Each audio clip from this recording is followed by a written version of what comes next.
the ancient Chinese philosopher Mencius once wrote, "The root of the state is in the family." That's as true today as it was 2,500 years ago, and yet today, the modern American family is under a terrible barrage of economic and social difficulties. For example, in the 1976 census, only 6% of American families fit the standard image of 2 kids, a working father, and a mother at home. The FBI believes that fully a quarter of all murders happen not in the street, but at home, about half of those between husbands and wives.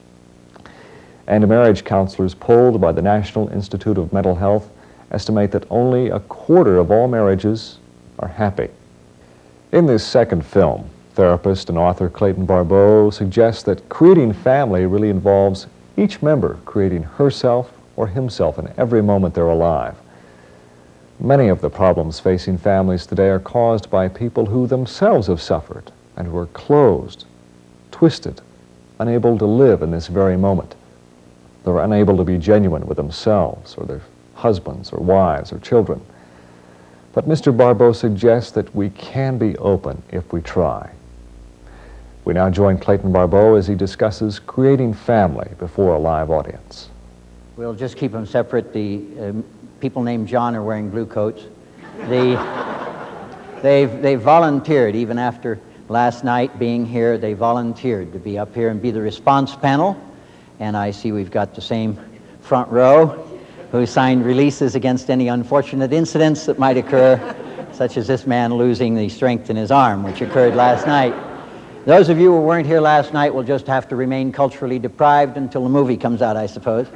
Tonight we want to talk about creating family and the creation of self, the creation of other people in relationship, the creation of community. And as those of you who were here last night know, it's necessary when we go to work in one of these enterprises to take off our coats, or at least in my family we did that. Now, I agree entirely with the notion that God made me, that I am created by God, and that in her infinite wisdom she holds me in existence from moment to moment. I've been on a crusade for about 15 years to liberate God from these stereotypes, you know. At any rate,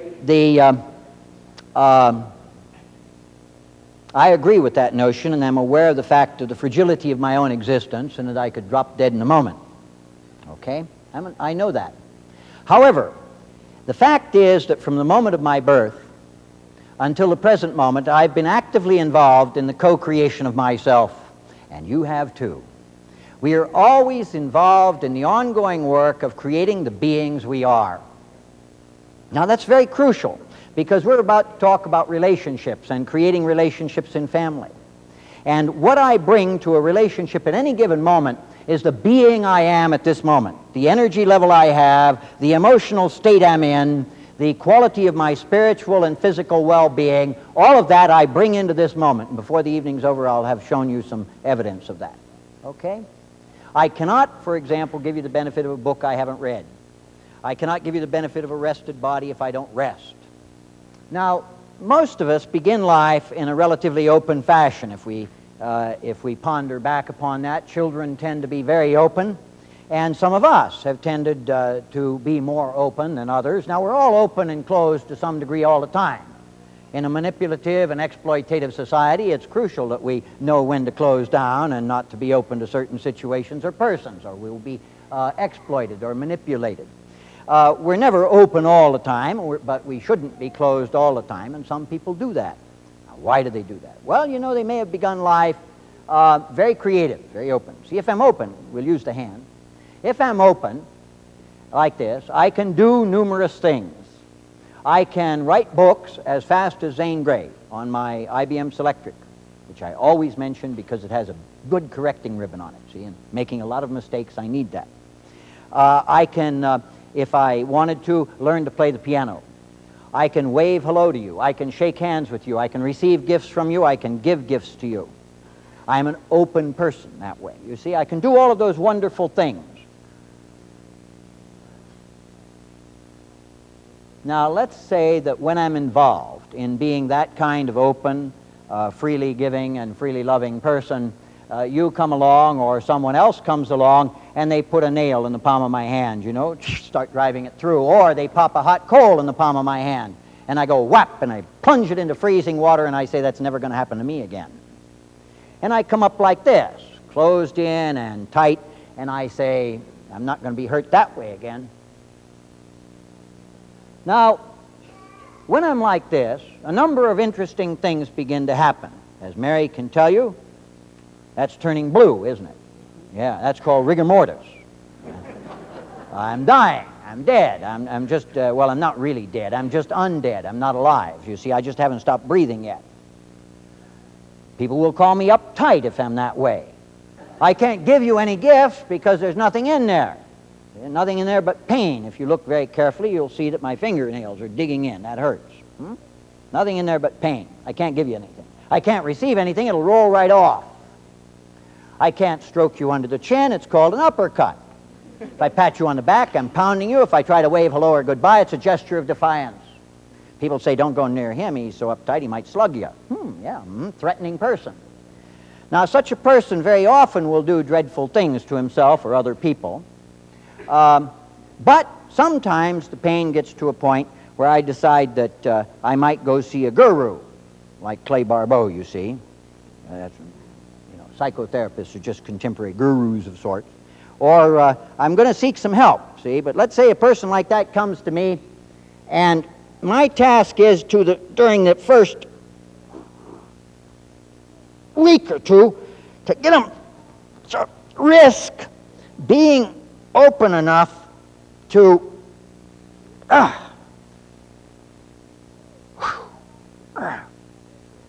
risk going through life at least that open. Now, even if I'm only that open, that much more alive in the world, if I create myself as that much more open, there are numerous things I can do. I can chuck you under the chin. I could receive a gift. It would be a little difficult with the water in it, but you could hang a pot holder or a mug on there. You could give me things. I could actually receive a gift that way. I might even give you a gift that way, you see, something that I could lift up, you see, like that. I could begin to finger paint. I could even begin to write again, be creative that way, using the Bible method on the typewriter. The Bible method, as some of you know, is the seek and you shall find method, you know, this way. Now, even being that much more creative is wonderful. I can start a new relationship. Come on over here, you know, see that? Even being that much more open, though, encourages me then, because it's unlikely somebody's going to injure me there, that I will begin to become more open like this. And that being found much more comfortable and lovely and lively and creative, I will open up a little further, and pretty soon I'm like this, and there's just a little scar in there, you see, where I've been injuring myself a trifle.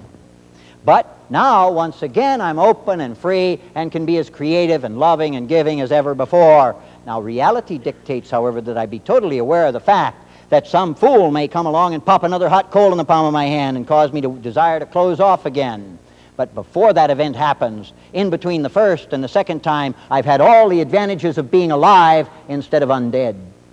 All the advantages of knowing joy and pleasure and delight in life instead of being like this all the time. And there's no such thing as a life of loving and giving and creativity that doesn't involve the risk of pain. But the only way you can insure yourself against that pain is by insuring yourself against the possibility of joy. So it really becomes essential on ourselves to begin to become more aware of how we're creating ourselves in the moment as to whether we're closing down or opening up. And that goes on every moment of our lives in our response to being and the trials of bodily life.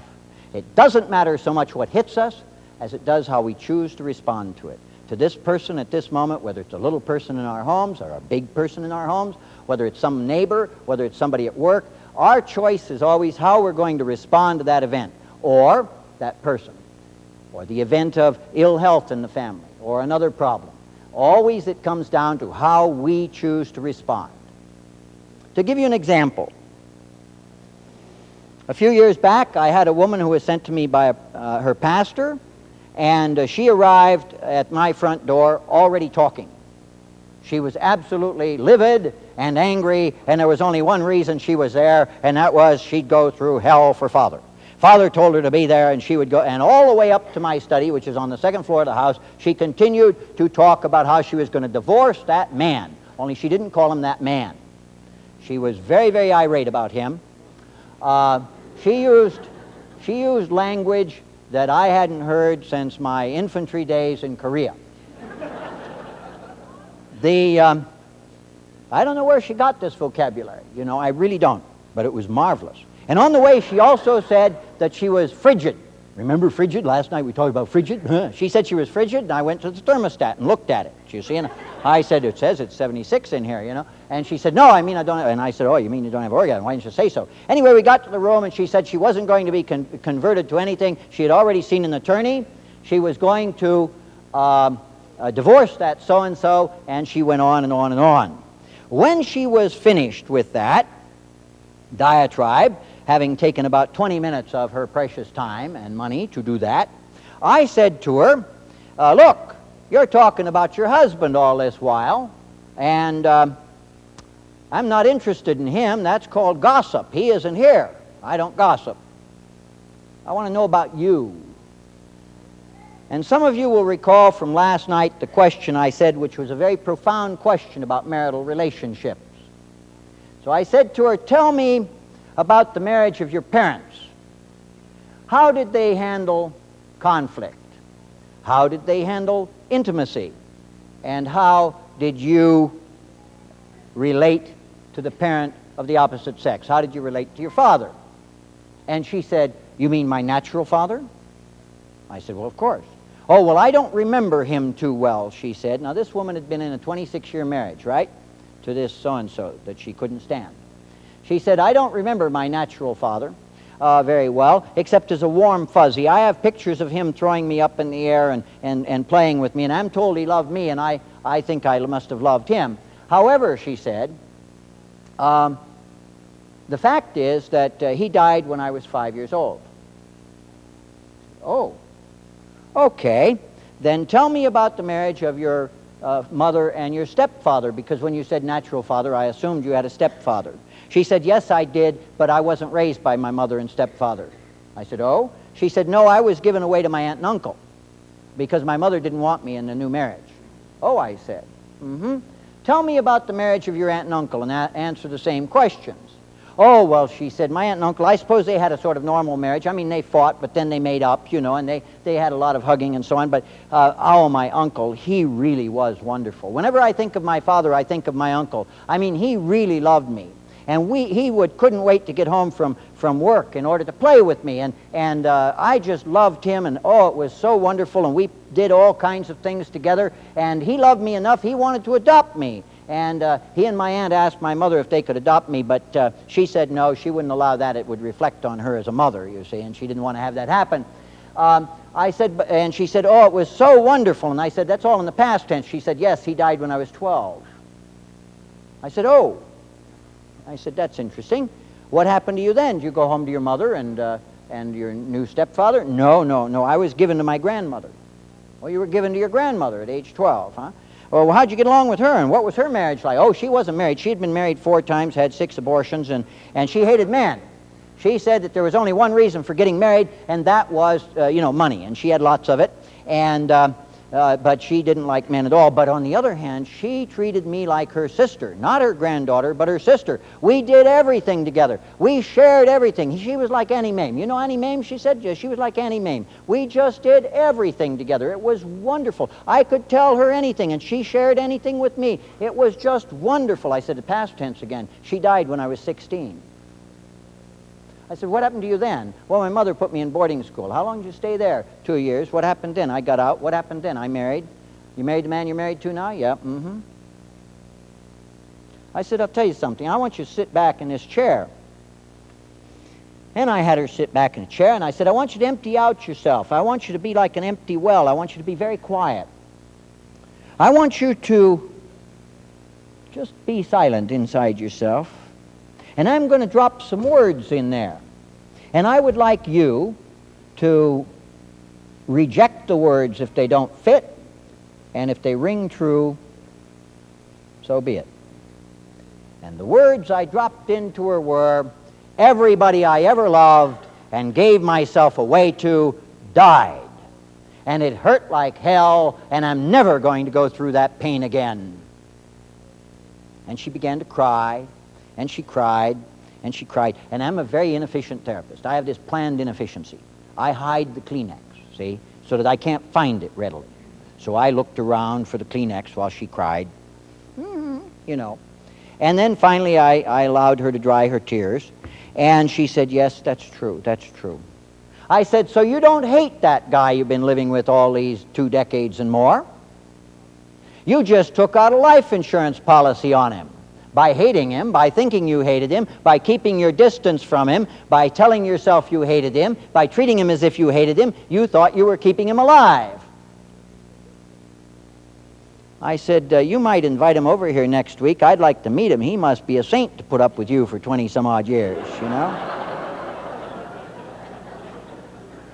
So we turned that one around, you know. Sometimes that's the sort of awareness we need.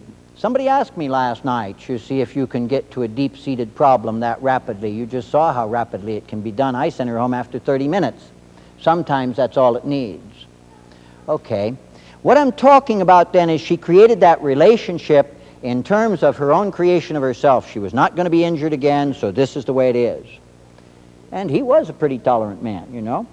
Now that's one part of the creative aspect here. The other part is the way I choose to respond to you tells you things. It creates you. If I respond to you, especially when we're talking about children, when we do in the final talk here, we'll be talking about the responsiveness to children. But even the way I look at you does things to you, whether you're close to me or not close to me. Do you mind if I borrow your arm again? I borrowed it last night. Do you really mind? It's a strong arm. Huh? You're ready? Okay, come on up. Come on up. Terrific. He says he's ready. I choose him because he's got a strong arm. Would you turn and face those people over there and put your arm out this way like you did last night? I just want to show them something that can be done. Whatever you do, don't look at me. Now resist. This time you can really prove it to them. Resist. There you go. Wonderful. That's marvelous. Now you see that? Isn't that a strong, nice, powerful arm? He's all ready for me. Now whatever you do, don't look at me.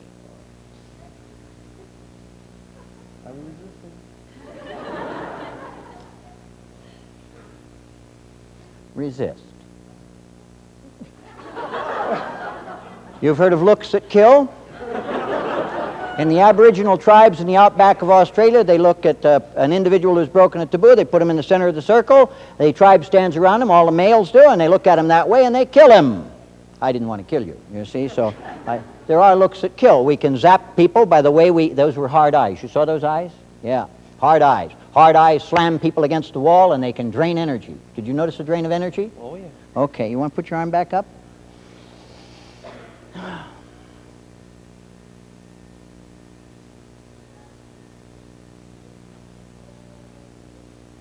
Resist.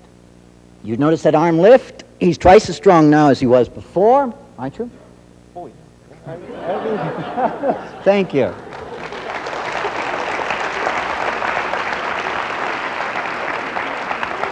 And there are looks that nurture people.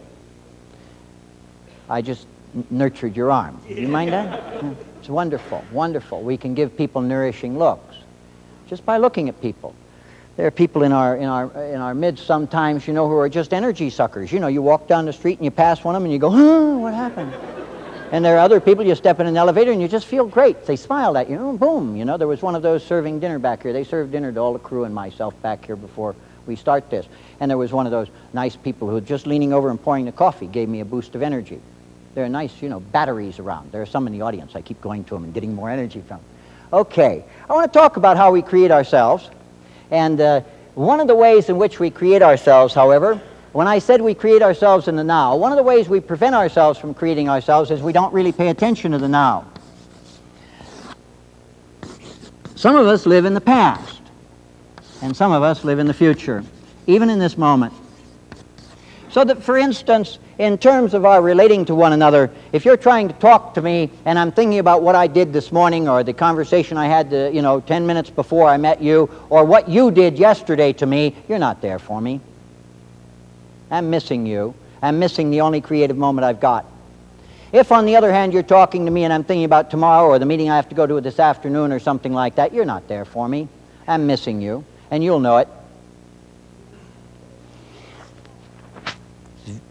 Very often in marriages, people will keep alive grudges from years before. I had a 42-year marriage come to me. 42 years they were married. And she was now going to divorce him because the grandchildren were raised and didn't need her anymore. They didn't have to stay together for the sake of the grandchildren. You don't believe me? You'd be surprised. It's a wonderful life of a psychotherapist. Every morning I wake up and there's a whole new panorama of human existence before me. Every evening I go to bed and think I've heard it all, and every morning I discover I haven't. She came in, and it turned out that in the second year of their marriage, he was a construction worker, and at that time, in the second year of their marriage, he had on a job away from home, gotten drunk with the boys, and gone to a prostitute. Then he made the second mistake, probably the biggest one. He told her about it. And for 40 years she kept that alive. For 40 years she had beaten him with it. For 40 years she had manipulated him and pounded him with it. And for 40 years she had hated him and distrusted him and told him he was a louse. That's the quality of human love. He endured. He sat there, and when I heard all her complaints, I said, "Tell me something he's done wrong in the last 6 weeks." "Well," she said, "he's rude." I said, "When was he rude? Tell me about that." "Just recently. When was he rude?" And she said, "Well, one time I came down in an orange dress, and he said, 'You going to wear that dress?' And he said, 'That was 12 years ago.'" I said, "Tell me something about the last 12 hours. She couldn't come up with anything. I said, "Do you realize how unhappy you've been making your life?" He's gone off and done his work. He's done a lot of fine things. He tried to build a life around this cesspool of negativity.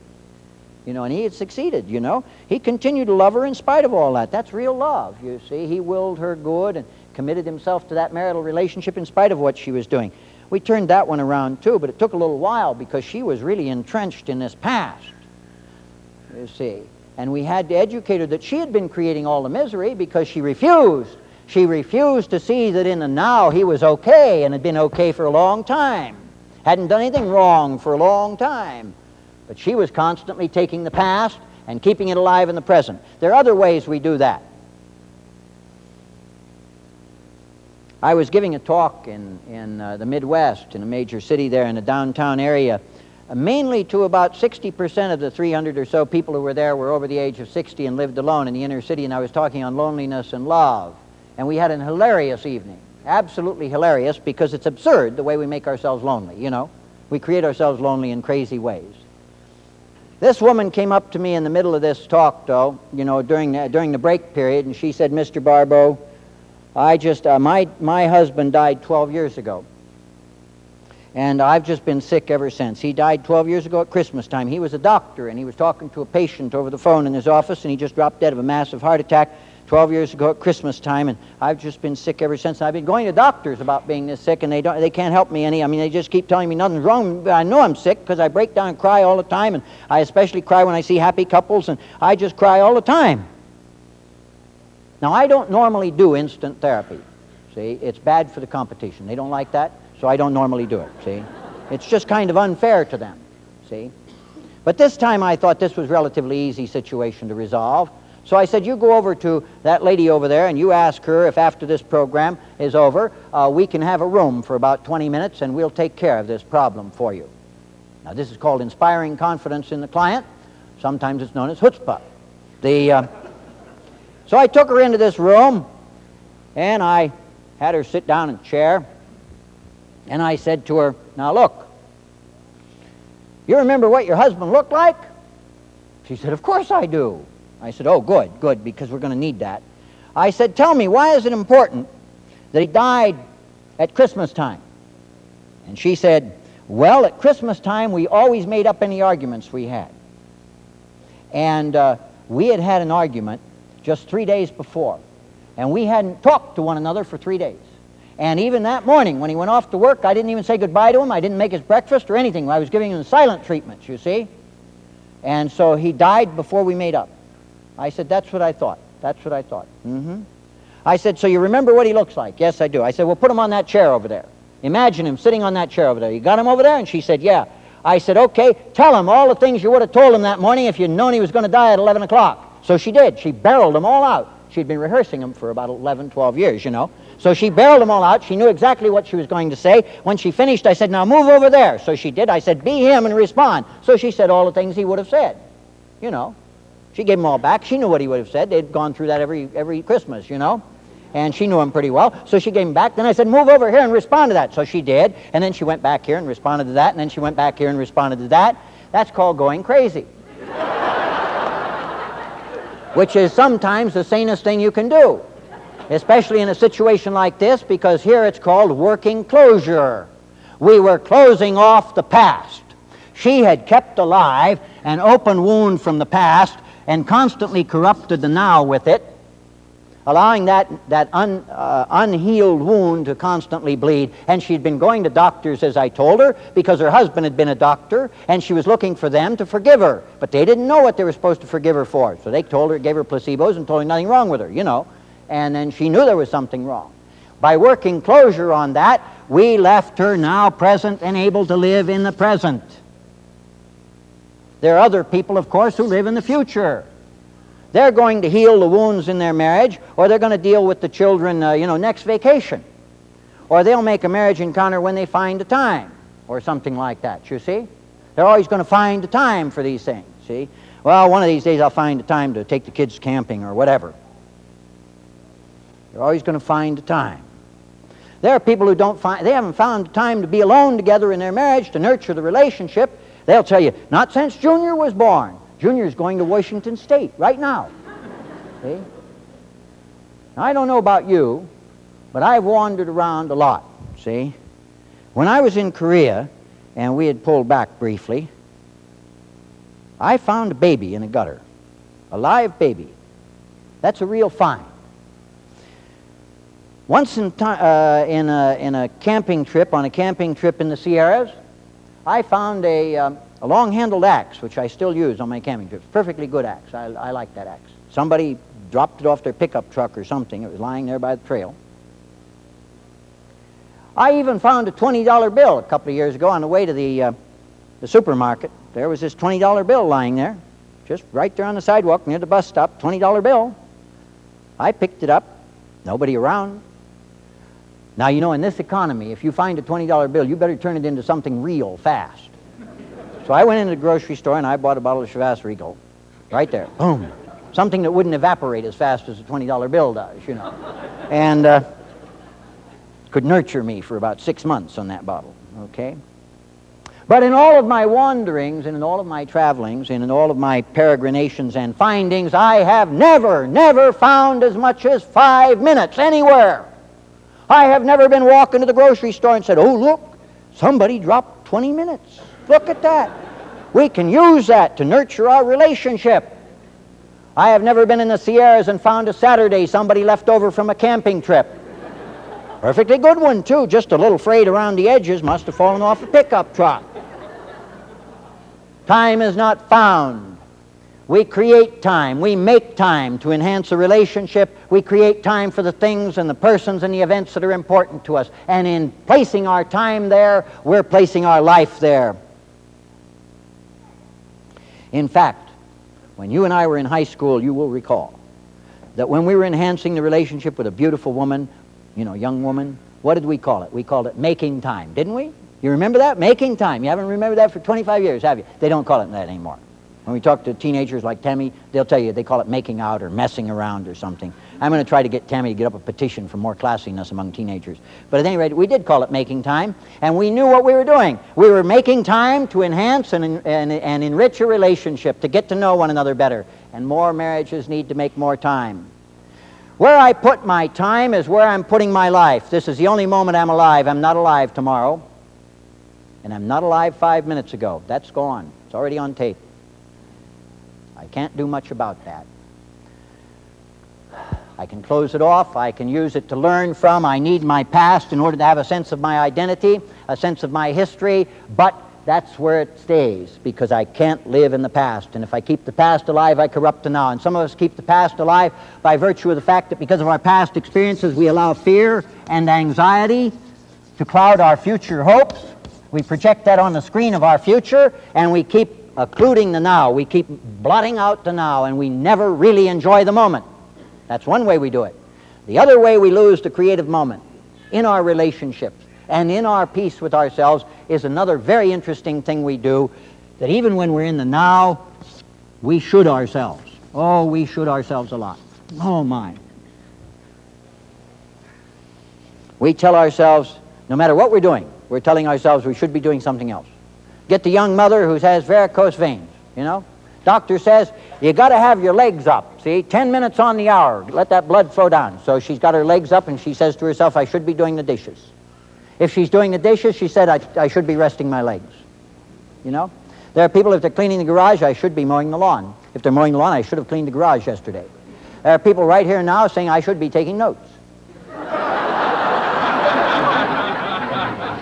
Now, I recognize the fact that all of our ethics, our civilization, our religion, everything is based upon shoulds and should nots. If I get angry at you, I should not put a bullet in your brain. I went to a Jesuit school and they told me that was lacking in charity. But, and I'm aware of that should, that there are, if I say I'm going to be here, you see, I should be here, right? If I'm going to be here to talk to you, all this equipment comes around, I should be here. It would be a devastating thing for me not to keep my commitments. Quite true. I'm aware of that. But most of us have a little tyrant in here, a picture just about the same size as us, only it's a little pygmy in a control room with a whip, and it goes, whoo, you should be doing this, you should be doing, and you're never doing what you should be doing. So you're always restless. Now, I've been there too, and sometimes I get there, and again, and I'll tell you what we do. When my clients get there, I don't say, you shouldn't should yourself. I don't say, go, don't should yourself this week. I don't do that at all, because all they do is add another should. During the week, they'd say, oh, there I go, shoulding myself. I shouldn't be shoulding myself. Clay told me not to. I do not tell them to put a sign in the kitchen, thou shouldst not should on yourself today. No, what I tell them to do, and I would advise you too, if you recognize yourself in any of this, so that you want to be at peace in your relationships with yourself and others, is to check out. Just be aware of how you're shoulding yourself. Count the shoulds this week. Then what happens is, when you should yourself, you say, there I go, shoulding myself. Now, is that a good should? Should I do that? Then do it. Or else, you know, you'll short-circuit the should then, and it will become powerless over you. And when you become aware of that, you'll stop it. Shoulding ourselves is one of the nonsensical ways we keep ourselves uneasy. However, when I talked about time, I think it very crucial for us all to be aware of the fact that without a sense of the future, without some notion of where we want to go, what we want our relationship to be like, where we want our life to lead, we would be lacking in direction. We would be lacking in the discipline that allows us direction. So that's crucial too. But there are people who live in the future so much that they're never in the now. They're always hurrying someplace else. That's why you can't meet them in the present. Now, let's talk a little bit about that creation in terms of the time we need for ourselves in order to bring ourselves in healthy shape to other people. Just one example in terms of time, which is very, very important. Where I put my time, I cannot repeat often enough, is where I'm putting my life. I have no life other than this, you see? Kid comes to you and says, I'd like to talk to you. You say, I don't have time. He gets to add 2 words to that, for you. Because as long as I'm breathing, I have time. When I stop breathing, I am into eternity. I'm out of time. When I stop breathing, I'm into the grand orgasmic now called heaven, hopefully. Celibate theologians just call it a big now, but we who were married, we know different. Okay. So that when I put my time with you, whether you're spouse or child or friend, that says to you, you are worth my while. What's worthwhile mean? Worthwhile means you're worth something, doesn't it? Okay, worthwhile. Worth my while means you're worth my time. If that means you're worth my time, it means I'm willing to lay down this amount of my lifetime for your benefit. That's a beautiful gift. And that kind of attentiveness does not come easily, and we have to become aware of that. Is it really a good expenditure of my life to be watching this Clorox commercial at this moment? Is that where I want to put my life? My lifetime. You know, is this sleazy movie worth my lifetime? Now, all of us in another way need time too. We need time, if we're going to nurture our relationships, we need time alone. This is really critical. Yet, you know, most people, especially young mothers in this country who are working at home, have the most stressful job in the entire country. Nothing ever gets finished. All of those who are young mothers know this. All of those who are present young mothers know it, are experiencing it now. Nothing ever gets finished. You're changing the diapers, and the doorbell rings. You go to the door, and the phone rings. You go to the phone, and there's another dirty diaper. And you finally get the washing done, and the dishes in the dishwasher, and that's going, and you're getting the floor mopped, and you got another dirty diaper, and you got another phone call, and you got this, and you got to get the cleaners, and you got to do that, and your husband comes home and says, "What have you been doing all day?" Most stressful job in the world, see? Now, what happens is that mothers, young mothers, do not give themselves permission to take a mental hygiene break, which they regularly need every day. If they're going to maintain their sanity, they need to take a break. It's really crucial that we have that time alone, but it's also crucial that we have time together as husband and wife, because the best thing any parents can give their children is a strong, enduring husband-wife relationship. When we say yes to one another in the commitment of matrimony, we're saying yes to the lifelong task of getting to know each other. It's a commitment that begins the laborious work of art of creating a marriage. And from then on, we begin to create one another as husband and wife, and the children that enter that milieu, you see, their creation is enhanced, or their openness or closeness to the world, their understanding of their own self, their self-esteem, all relates to the sort of creation that husband and wife make of their marital relationship, too. Very, very critical. I'd like to hear from John, first of all, our response panel here, and then we'll just come this way and see, you know, what questions you had or comments or responses that you'd like to share with all of us. I can think about experiences of my own self that in my household, it was, when I was growing up, it was not the macho thing to do, I believe, for my father to express his love by hugs, kisses, and saying, "I even love you." So consequently, in the now, I've had to force myself to do that with my own children and my wife. I'm wondering if that's something that you've seen in your counseling, that same kind of experience. That's a beautiful question, and an absolutely accurate one in terms of if the buck is going to stop on that kind of nonsense, then it has to stop with you. And it really comes down to, you see, instead of using that as an excuse for your own behavior or misbehavior, to saying, "Hey, so that happened to me, but that's not going to happen to my kids."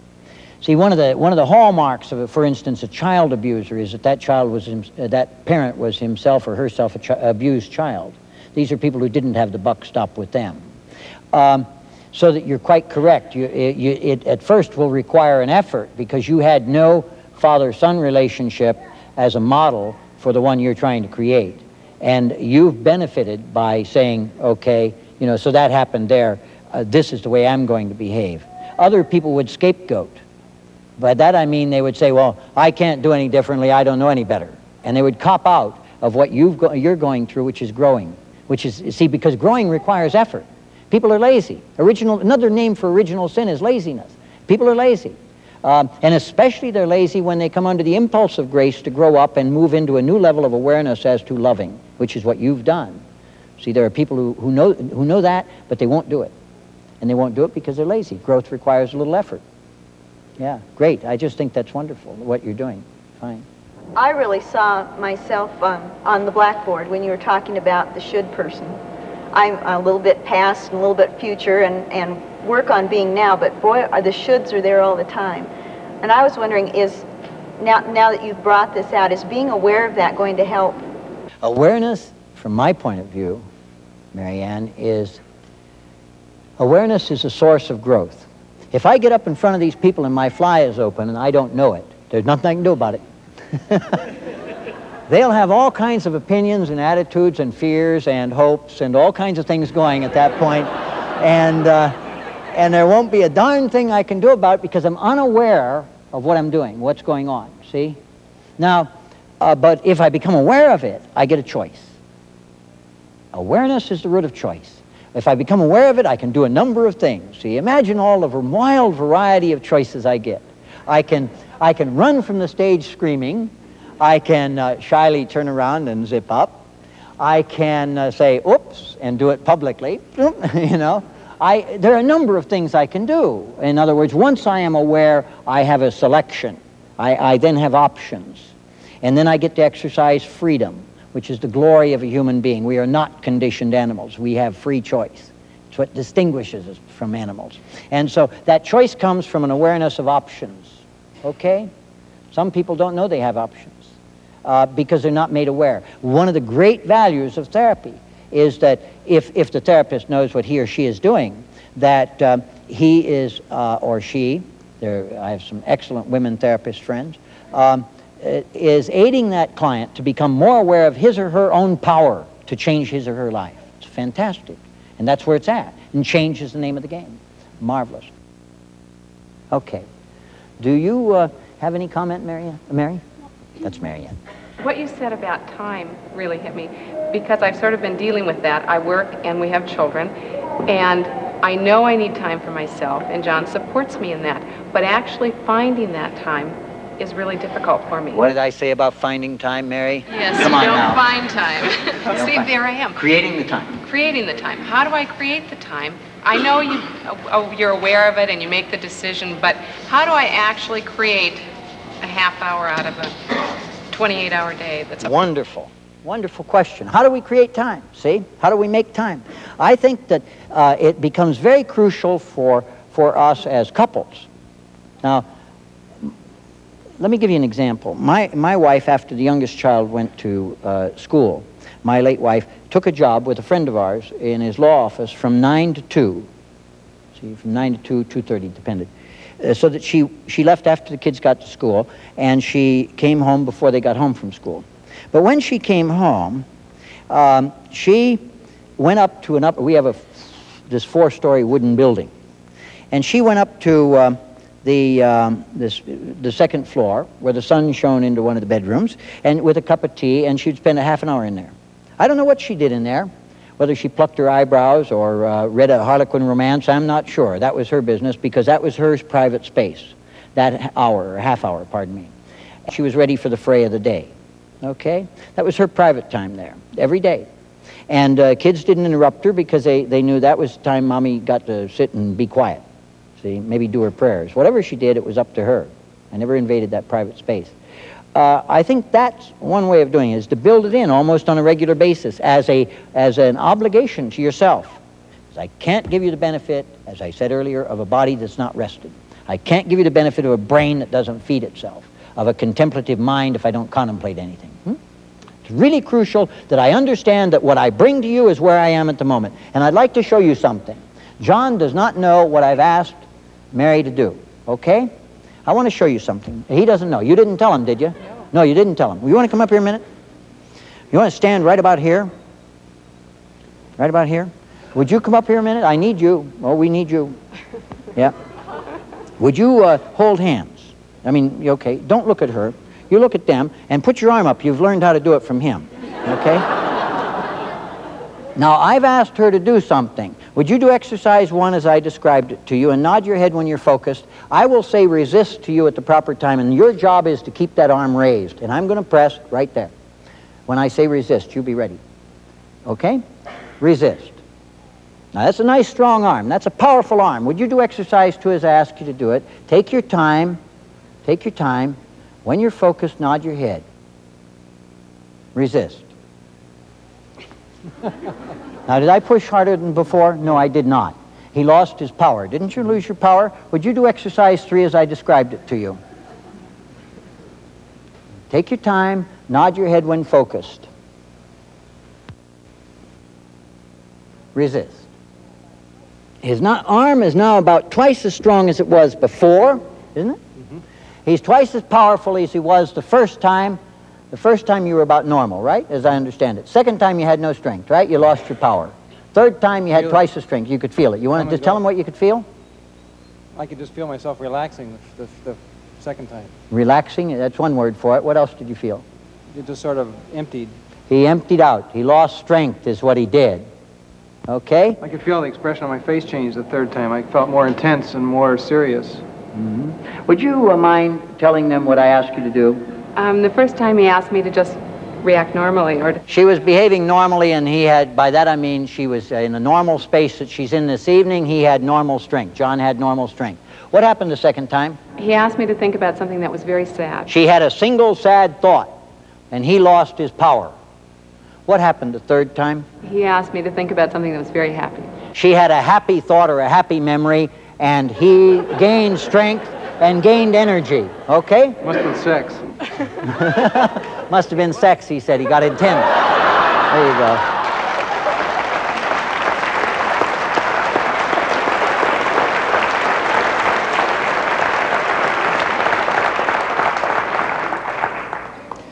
Now imagine that. A single happy thought does something to the person standing next to you. A single unhappy thought drains energy from the person standing next to you. Now, I had them hold hands for only one reason, because we got all these lights and cameras and a lot of people out here, and that all, you know, intervenes. I wanted to be sure it worked, but it happens with strangers. It happens without holding hands. When I have occasion to deal with health professionals, and I have from time to time taken over a hospital for a couple of days, you know, to educate the staff in proper self-care, so to avoid burnout and build communication and so on. I have taken people from different aspects of hospital life who don't know one another. Some big, strong guy and some diminutive nurse, and I've had them just stand beside one another and have her go through the same thing I had you go through. And the reason I do that to them is in order that health professionals know that if they enter a room where somebody is clinging to the windowsill of life by his or her fingertips, and they are depressed, they will kill the patient by entering the room. Not by anything they do or don't do, but by simply the mood they're in. And that it's really crucial for somebody in my line of work, a people helper, you see, to maintain a high energy level in order that I do not get zapped by the energy suckers that walk in every day, you know. They're depressed, you know. And it really becomes important in our relationships that we maintain a healthy attitude towards ourselves, that we maintain a good balance in terms of our life, of our inner life, in terms of our good sense of our spiritual connectedness, of our emotional well-being, because that's what we bring to the person in our relationship, and we can zap them otherwise. Ladies and gentlemen, where we put our time is where we're putting our life, and I have deeply enjoyed sharing this portion of my lifetime with you, and I hope we've all had a good time this evening. I'd enjoy seeing all of you again tomorrow evening, where we'll try to recreate again and enjoy the present moment. I want you to be very kind to yourself for the next 24 hours at least and the rest of your lives. Thank you.